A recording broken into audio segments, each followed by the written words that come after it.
تو دیکھیے قرآن، ہمارا اگلا ٹاپک ہے اصل وراثت در شخصیت فاطمہ سلام اللہ علیہ۔ میں اس اساسی قانون کی روشنی میں چاہتا ہوں، یعنی جو کتاب کے مصنف ہیں جنہوں نے کتاب لکھی ہے وہ کہہ رہے ہیں، یعنی کہ میں اس اساسی قانون کی روشنی میں چاہتا ہوں کہ حضرت فاطمہ زہرا سلام اللہ علیہ کے والدین کی حیات کا ذکر کروں۔ دیکھیے سب سے پہلے ہم جس کی ولادت کے حوالے سے پڑھتے ہیں ان کے والدین کے حوالے سے پڑھتے ہیں۔ اب دیکھیے بیوی کی شخصیت ایسی ہے، بیوی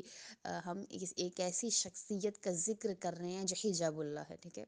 جو جس کی ذات پر گفتگو نہیں کی جا سکتی۔ گفتگو کے لیے سب سے پہلے یعنی خدا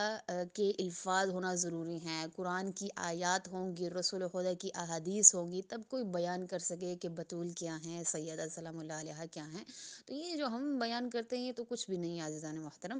تو یہاں پر جو ہم بیان کر رہے ہیں یہ بھی ہم یعنی رسول خدا کی، امیر المومنین کی احادیث سے بیان کر رہے ہیں، آیات سے بیان کر رہے ہیں، کیونکہ ہم خود سے بیوی کی شخصیت کو بیان نہیں کر سکتے۔ پھر دیکھیے یہاں پر ہمارا جو ٹاپک ہے کہ اصل وراثت در شخصیت فاطمہ،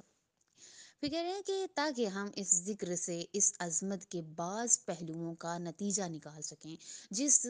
عظمت نے سیدہ فاطمہ زہرا سلام اللہ علیہ کی شخصیت کو اپنے احاطے میں رکھا ہے۔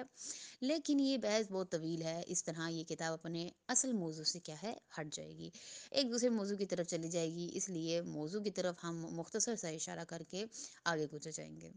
آگے ہمارا ٹاپک ہے قرآن والد سید المرسلین، ٹھیک ہے، یعنی حضرت سیدہ فاطمہ زہرا کے والد گرامی سید المرسلین ہیں، ٹھیک ہے۔ سید المرسلین کہتے ہیں کہ رسولوں کے سید، یعنی کہ جتنے بھی رسول ہیں، جتنے بھی نبی ہیں، جتنے بھی انبیاء ہیں، ان سب کے جو سردار ہے، سید و سردار کہتے ہیں نا جن کو، انہیں یعنی ان کی بیٹی ہیں بی بی زہرا سلام اللہ علیہ۔